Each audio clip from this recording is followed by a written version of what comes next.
this summer we went to Vero Beach down in Florida before all the COVID stuff got really bad. But Vero Beach is an awesome place. There wasn't a lot of people there. We went to Disney's resort. Absolutely amazing. A private beach.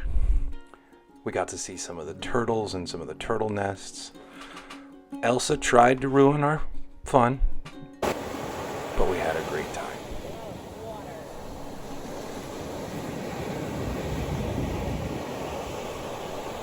During the trip, we played golf. We swam in the great pool, did an awesome slide, of which I made a giant splash, and just had a lot of fun. One of the things we do every time we go to the beach is we like to collect shells. And up till now, we never knew what to do with the shells. But this trip was different, and I had an idea. How do we make a keepsake to keep all those shells and all those memories? So first, use my wife's Cricut. I still call it my wife's Cricut, even though I use it most of the time. But that's fine. Do a little weeding. Totally knock off Disney's Vero Beach logo, which is fine. And I found this little jar for $5 at Target. It's long since gone. It was a shaker jar. I don't know really what for, but I thought it would be really cool if we could etch this to put the shells in.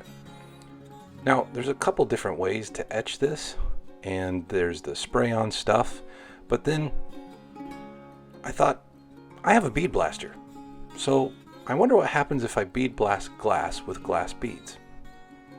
So, since the bottle was only $5, I figured if it breaks, no big deal. I have to clean out my bead blaster anyway. For some reason, I put paper towels in it.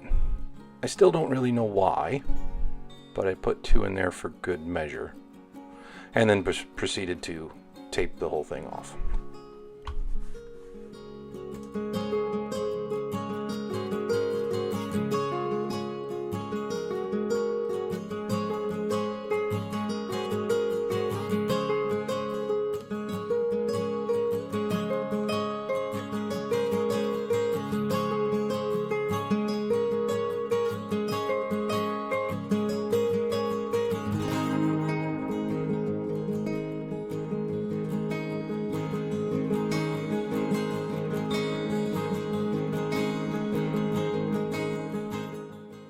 You enjoyed that, didn't you?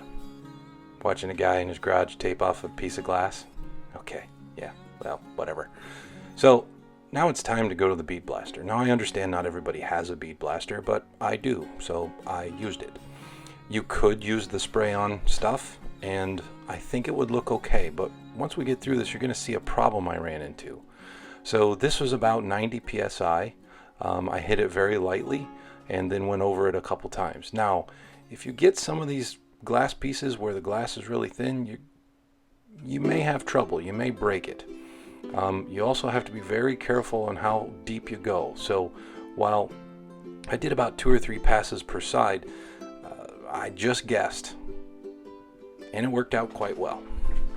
So you can see there on the tape that I'm actually starting to eat into the tape. So I knew I had gotten a good etch there, and I just wanted to make sure it was very even. Turned out really well. Same thing on the 21 here. I really love this bead blaster. One of the best purchases I ever bought. This is just a tabletop version from Harbor Freight. If you have an air compressor that can keep up, if you ever have to clean parts, whether they're big or small, I highly suggest it. My father has one much larger where we do a lot of car parts, restoring some of the cars that we work on, but this one has been great for even engine parts. So now it's just time to untape. So you get to enjoy that. Good luck.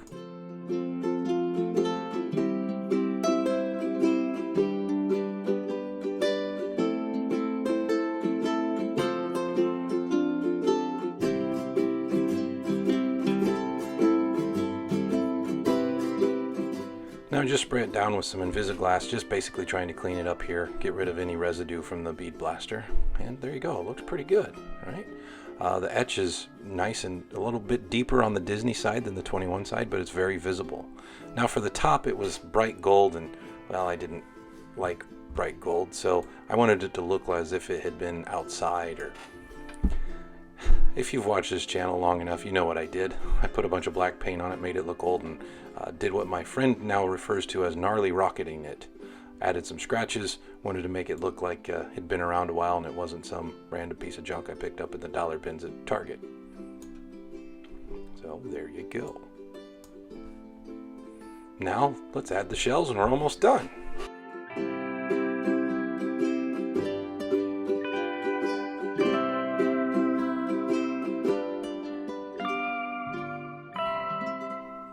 Now if you're like me, once I put this together, you're going to notice a problem. Do you see the problem? That's right. It needs a knot on it of rope to make it look more nautical. It wasn't because you could barely see the etching that I just spent hours doing. So I had this book sitting around because during the pandemic I thought, you know what I need to learn how to do? Tie a bunch of random knots. I don't know why, but I bought the book. And, well, after cracking it out of its wrappings for the very first time, I used some of it to put in a fisherman's knot on this $5 shaker from Target to put our shells in. But I didn't cut this section down because it took me way longer to tie this than human should even take any humans. And if there's anyone who knows how to do a fisherman's knot who's watching this, you can laugh. It's okay. It doesn't hurt my feelings. But yeah, this really took a lot longer than it should have. But it turned out quite nice. It's still going, yeah. I promise it looks good.